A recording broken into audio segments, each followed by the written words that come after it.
এখন বাজে হচ্ছে 3:40 আর দুপুরের খাবার নিয়ে বসেছি। আজকে কিবার ভুলে গেছি, 25 তারিখ। তো এইটা হচ্ছে আমার খাবার থালা। এখানে নিয়েছি ভাত, ডাল, আর এই যে কাচকি মাছ ভাজা, কালকের পাবদা মাছের ঝাল ছিল ওইটা, ওই মাছ ভাজা, শসা, আর এটা হচ্ছে বাঁধাকপির পকোড়া। বাঁধাকপি মানে কি, বাঁধাকপিটা কেটে নিয়েছি কুচি কুচি করে, তারপরে একটু নুন দিয়ে মেখেছি, তারপর মুসুর ডাল বেটেছি, মুসুর ডাল বেটে সেটাকে বাঁধাকপি দিয়ে মধ্যে মেখে নিয়েছি, বাঁধাকপি আর মুসুর ডাল বাটা, তারপরে যেরকম খাবার সোডা দিয়ে ওই একটু হয়তো নুন নুন তাও অল্প দিলেও হবে, যেহেতু বাঁধাকপিতে নুন আছে, ব্যাস সেই তো এই দিয়ে মেখে তারপরে হচ্ছে ভাজা, ডিপ ফ্রাই করেছি। আর এটা হচ্ছে, এটা আমার তো অনেকটাই ভাত, আর এটা হচ্ছে বিয়াসের লাঞ্চ থালি, ভাত, ডাল, শসা আর বাঁধাকপির পকোড়া। যেহেতু ভেজ খায় সেহেতু এটা বিয়াসের লাঞ্চের থালি, এটা ঢাকা দেওয়া থাক, ও কখন যখন খাবে খাবে। আর এই যে চলে এসছে, আমি খাবো, পরি খাবে, ওই যে ঘটু, এই যে বাবারে গোলে, হ্যাঁ হ্যাঁ হ্যাঁ হ্যাঁ, আমি খেতে বসলেই চলে আসে, কারণ ওরা এখন টপ টপ সব উঠে পড়বে টেবিলে, ওদের নিয়ে আমার খাওয়া হবে। তা চলো খেয়ে নিই। সকালবেলা থেকে এই ব্লগটা মানে জাস্ট ক্যামেরাটা ধরলাম,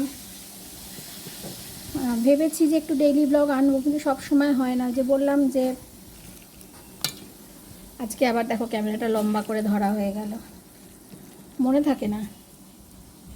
আর মিঠি আবার কোথা থেকে উঠবি, মিঠি তো বিয়াসের থালা ভর্তি। দাদা ওয়েট কর, দিদি একটু আসবে, ও দিদি এই বিয়াসের থালাটা ওই টেবিলে একটু রেখে দাও না গো, যত্ন করে। এই যে এইটা না, আলতো করে ধরো, হ্যাঁ ধরো, ওই টেবিলে একটু রেখে দাও।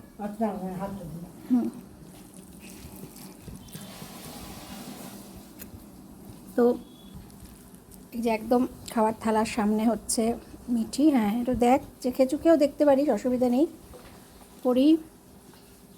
আর এই যে হচ্ছে গোলে শুয়ে আছে, ওই যে ওখানে ঘটু, হ্যাঁ একটু চেখে দেখ কেমন, ভালো ভালো লাগলো রান্নাটা। ওই এরকমই করবে, কিন্তু মুখে দেবে না। এই সর, আমি দেবো তো, তুই দেখো, নিয়েই নেবে, হ্যাঁ হ্যাঁ নিয়েই নেবে, নিয়ে আবার যা, ওইদিকে সর, ওইদিকে সর, ওদিকে সরো মা, সরো ওদিকে, চলো চলো চলো ওদিকে সরো, ওদিকে সরো, ওদিকে সরো, কোনটা খেলি নে খা।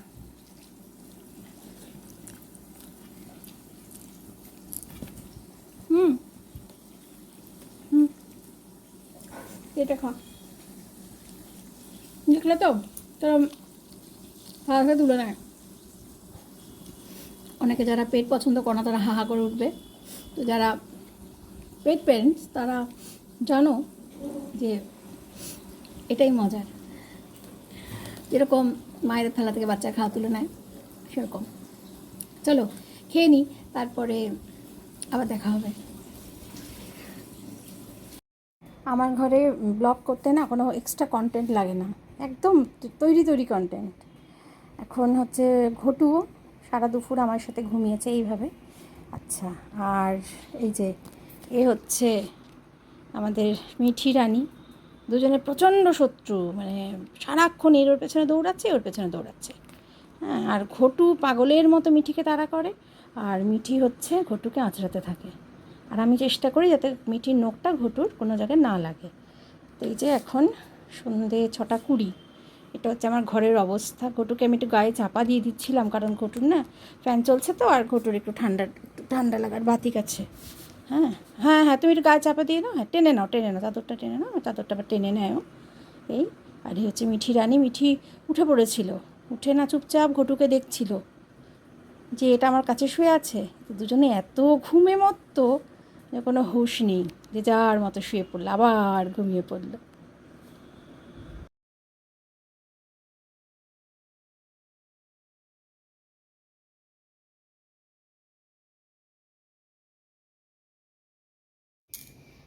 এটা হচ্ছে ভিঙ্কি, সারাটা দিন ছিল না, এই এখন এসছে, মানে সকালে যে সেই একটুখানি পিওর পেস্ট খেয়ে বেরিয়ে গেছে, তারপর তার কোনো দেখা সাক্ষাৎ নেই।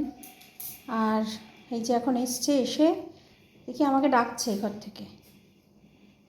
আর ওর পায়ে, এই ঘরে আমি রাত্রিবেলা, এই ঘরে পুচুন শোয় তো, এই ঘরে আমি বিছানা করতে পারি না, ছিঁড়ে ঠিড়ে একদম শেষ করে দেবে। আমিও বসি, সবাই বসে, আমরা থাকি ঠিক কথাই, কিন্তু বিছানাটা করি না। আর এই পিওর পেটস অনেকটাই দিয়ে দিলাম যে খাক, ও তো খাইনি। আর এই যে বেরিয়ে যাবে, আবার হয়তো রাতে ফিরবে, রাতে একটু খাবে, খেয়ে আবার বেরিয়ে যাবে, এই তো করে। আর এই যে দরজা ঠেলে ঢুকে গেল একদম, দরজা বন্ধ করার উপায় নেই তো, দরজা বন্ধ করার উপায় নেই। এই খাটের তলায় ঢুকলি কেন রে ভিঙ্কু? এসো, তুমিও এসো। হা হা হা হা, সব গুণধর ছেলে আমার ঢুকছে। বসো, এখানে বসো, হ্যাঁ বসো, হ্যাঁ খেতে দেবো, তোমাকে দেবো। তুমি তো খাওয়ার মধ্যেই আছো মোটামুটি, যাও বাসো। কিন্তু আমার ভিঙ্কিটারই শরীরটা খুব একটা ভালো না।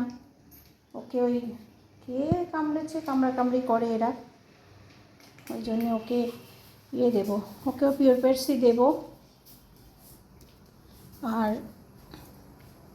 ঘটুর জন্যে ডুলস আনা হয়। ঘটু আজকে রাত্রিবেলা বলছি, ঘটু আজকে খায়নি সকাল থেকে। এই দুধ খেয়েছিল সকালে। তুমি নয় মিঠি, মিঠি, মিঠি না, মিঠি বকবে, ও বকবে কিন্তু, পরি বকবে মিঠি, পরি কিন্তু খুব বকবে। তুমি অল্প নাও, তুমি খেয়েছো। ও হ্যাঁ, মানে ওদের নিয়ম কি, একজনকে দিলে সবাইকেই দিতে হবে, নাহলে এই যুদ্ধ, ওয়ার্ল্ড ওয়ার।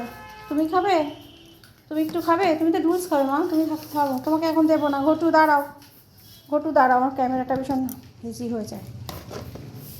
এই হচ্ছে সন্ধ্যার চিত্র, এখনও গোলে আসেনি, মিনি আসেনি।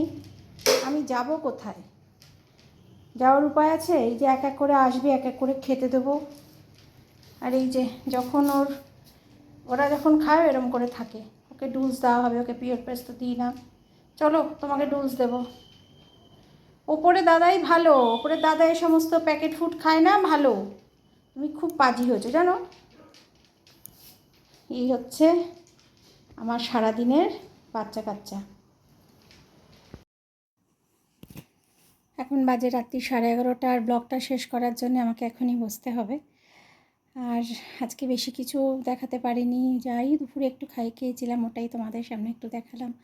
আর যেরকম আমার বাচ্চারা থাকে, যা যা করে সেগুলো দেখালাম। সব সময় কি হয়, তো ক্যামেরা ধরা যায় না।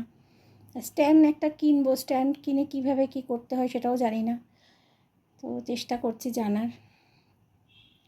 আর বিয়াসকেও জিজ্ঞেস করি, কিন্তু বিয়াস তো নিজের কাজে ব্যস্ত, তা ও বলে টুকটাক এটা করতে পারো, ওটা করতে পারো, তা সেটা যে করার জন্য বাজারে যাব, তার জন্য সময় বার করা খুব সমস্যার। এই ক্যামেরাতেই, মানে এই ফোনেই কাজ চালাতে হবে, ফোনের ক্যামেরাতে। তো যাই হোক, আর এখন মানুষের এমন মানসিকতা হয়ে গেছে যে ফ্যামিলিতেই সবাই যে যা বলবে সেইটুকু হেল্প করবে, ফ্যামিলির বাইরে আর কে হেল্প করবে। তো আর আমার যে দুজন খুব খুব ক্লোজ ফ্রেন্ড, ওরা এসব করে না। তো যাই হোক, করলে বলতো, যেটা শ্রাবণী আর ঝুমার কথা আমি সবসময় বলি, যে ওদের সাথে পরবর্তী আমার যারা সব বন্ধুবান্ধব হয়েছে, সব মুখের বন্ধুত্ব, কিন্তু শ্রাবণী আর ঝুমা ওই যে ফ্লেভারটা আমি কোনো জায়গায় আর পাই না, কোথাও না। মানে কিছু একটা পাঠালাম, ঝুমা তো মোটামুটি সারাক্ষণ ফোনে, মানে সোশ্যাল মিডিয়ায় খুব থাকে, ওই জন্য সঙ্গে সঙ্গেই আনসার করে দেয়। আর শ্রাবণী সবসময় থাকে না, ওর বাড়িতে কাজকর্ম থাকে, তো ও তাও পরে আবার সেটা দেখে করবে। মানে এত ভালো আন্ডারস্ট্যান্ডিং আমার ঝুমা শ্রাবণীর সাথে। খুব আমি ঈশ্বরকে ধন্যবাদ দিই যে ভালো বন্ধু পাওয়া জীবনে, যেটা যে দুজনকে আমি পেয়েছি, নিজের বোন হলেও বোধহয় এরকম হতো না। তো যাই হোক, কালকে শিবরাত্রি, তোমরা কে কে শিবরাত্রি করে বলো। ফার্স্টেই বলি, আমি কিন্তু করি না, মানে আমি বিয়ের আগে কোনো দিনই শিবরাত্রি করিনি। আর যেহেতু আমার ঠাকুমার কোনো কনসেপশন ছিল না, আমার মাও করতো না। আর ভক্তি করি, ঠিক আছে চলো জল ঢেলে দিই, কিন্তু ওরভাবে সে আগের দিন নিয়ম আমি সব জানি, কারণ আজকে বোধহয় একবেলা হচ্ছে হবিষ্যি, রাত্রিবেলা সাবু, কালকে সারাদিন নির্জলা, প্রহর প্রহরে জল ঢেলে পরের দিন আবার সংযম মানে নিরামিষ খাওয়া, এরকম একটা ব্যাপার করতে হয়। কি কি লাগে সেটাও জানি, সে তো ইউটিউব দেখলেই পাওয়া যায়। কিন্তু আজকে একটু আগে আমি বাবাকে ফোন করলাম, তো বাবা বললো মার প্রচণ্ড পেটে যন্ত্রণা করছে, মার একদম পটি হচ্ছে না, পেট ফুলে ফুলে যাচ্ছে, তো মাকে একটু ডাক্তার দেখাতেই হবে। আমি সঙ্গে সঙ্গে মার কাছ থেকে মাকে বললাম মাকে ফোনটা দাও। তারপরে মাকে একটা কথাই বললাম যে শিবরাত্রি কিন্তু করবে না তুমি। তা মা বললো না রে, এমনি একটু জল খাবো, কিন্তু জল ঢালবো, আমি তো এমন কিছু খাই না। আমি যে মা কথা শুনছো না তো? মার আবার এখন হয়েছে, মানে ইদানিং এই 2-1 বছর ধরে দেখছি সে বিশাল, মানে ওই আমার মা ওই করে শিবরাত্রি, কোনো দিন করেনি, কিন্তু এই 2-1 বছর ধরে দেখছি যে এই উপদ্রবটা বেড়েছে। অসুস্থ, পারে না। হ্যাঁ, 67-68 বছর বয়স। আমি এটাও বললাম যে দেখো, ভক্তির সাথে উপবাসের কোনো সম্পর্ক নেই, ফাস্টিংয়ের কোনো সম্পর্ক নেই, কারণ আমাদের ঠাকুরমা বলেছেন খেয়ে পুজো করতে।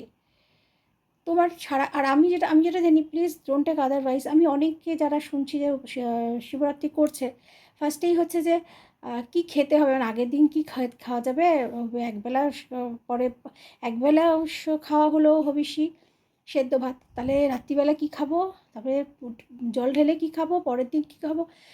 তো কি দরকার, খেয়ে দিয়ে ভালো করে তুমি করতে পারো, তুমি জল ঢালো, অসুবিধা নেই।